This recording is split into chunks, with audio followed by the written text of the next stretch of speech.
Hello, this is Rabbi Shlomo Zalman Bregman of the Jewish Executive Learning Network, and today's short and sweet clip, I'd like to explore a little bit why is the name of the holiday, one of the names of the holiday of Sukkot in the Torah, it's called Chag HaAsif. Chag HaAsif, which means kind of a holiday, a festival of gathering, of ingathering.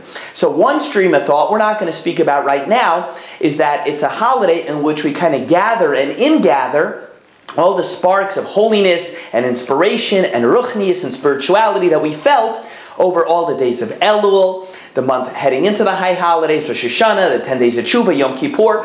It's time to basically concretize it, gather that in, focus on it, work on it. That's an important thing to do. But that's not really what I'm going to focus on, but that's one explanation. You can work on that and build on that itself. Chag HaAsif, ingathering. I'll tell you a different explanation.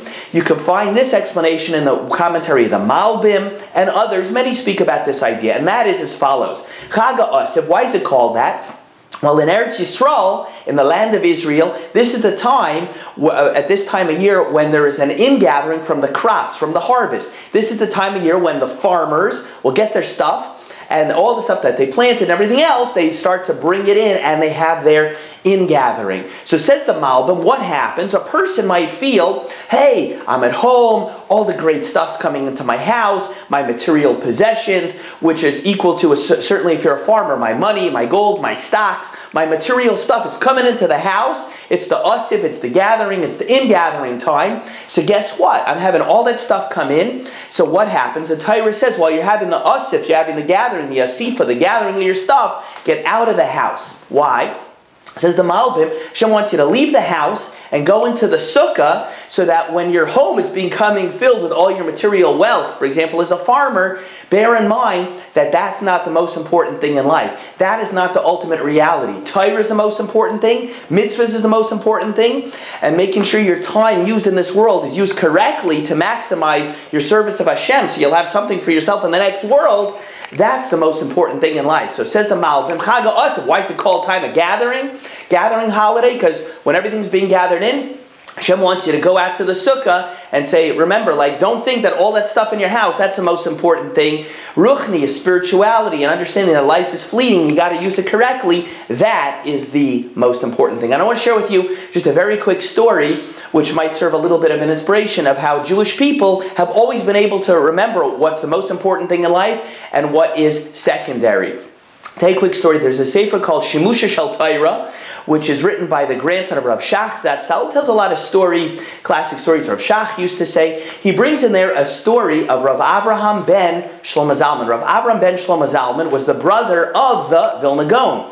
The Vilna Gaon's father, his name was Shlomo Zalman, which is, happens to be my name. The Vilna Gaon, his name was Rav Eliyahu ben Shlomo Zalman, and he had a brother who was also one of the Torah giants of his day, Rav Avraham ben Shlomo Zalman. He wrote a sefer called the Malos HaTorah. Anyway, in the sefer, Shemusha Shel Torah, says a great little story. What happened was that Rav Avraham ben Shlomo Zalman, the brother of the Vilna Gaon, big Rav, and his Rebbetzin, his wife, they lived in a city in Lithuania called Kaidan. It's spelled in English like K-A-I-D-A-N. That's where they lived. And what happened was, as they got older, they were still there, and their kids and their grandkids kind of grew up, and they moved away to the city of Vilna, which was the capital of Yiddishkeit, capital of Judaism, capital of Torah, certainly in Lithuania and basically all of Europe. So that's where they lived. So as time passed, Rav Avraham said to his Rebbetzin, maybe it would make sense for us to we're getting older, maybe we'll move from Kaidan, maybe we'll move to Vilna, you'll love it, you'll be closer to your children, your grandchildren, there'll be even more Torah there. Well, what's not to like? It seems to make sense. And all children, all parents want to be with their kids, and all grandparents want to be around the grandkids nearby, so it makes good sense. So said the Rebbe, Chas v'sholom, God forbid, I have no interest in moving from our shtetl of Kaidan to Vilna. I will not hear of it. She's thinking, why? This doesn't seem to make sense to me. I don't know why she would take this attitude. So what did she say? He probed, and this is what she said. She said, look, You remember that once upon a time, we used to own a little home. We had a home over here in Caden. We had a house we owned, and I sold it. Do you remember why I sold it? Yeah, of course. We sold that house so we would have more money so you could stay learning Torah.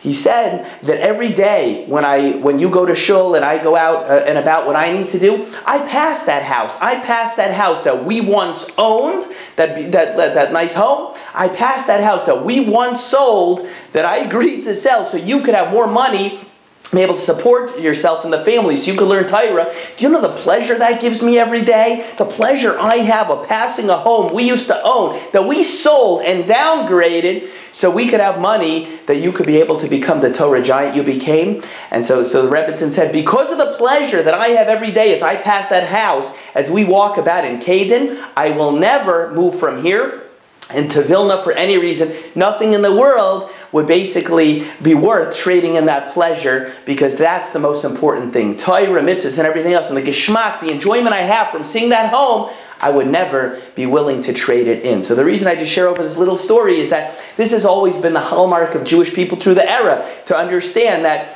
well, there's always more material and more comfort and more gashmis and more money and things like that. There's a lot more comforts in life, but the hallmark of our people for thousands of years in contemporary times until the end of time will always be to be able to keep our eye on the ball, understand that spiritual pleasure is the greatest of all. And then even when our home is beautiful, our home is nice, our home's being filled up with good stuff, we always have to remember, hey, sometimes it's time to go out to the sukkah, physically or metaphorically, and remember what life is about and what it is not. This is Rabbi Shlomo Zalman Bregman of the Jewish Executive Learning Network. I hope you enjoyed today's clip, and we'll see you the next time.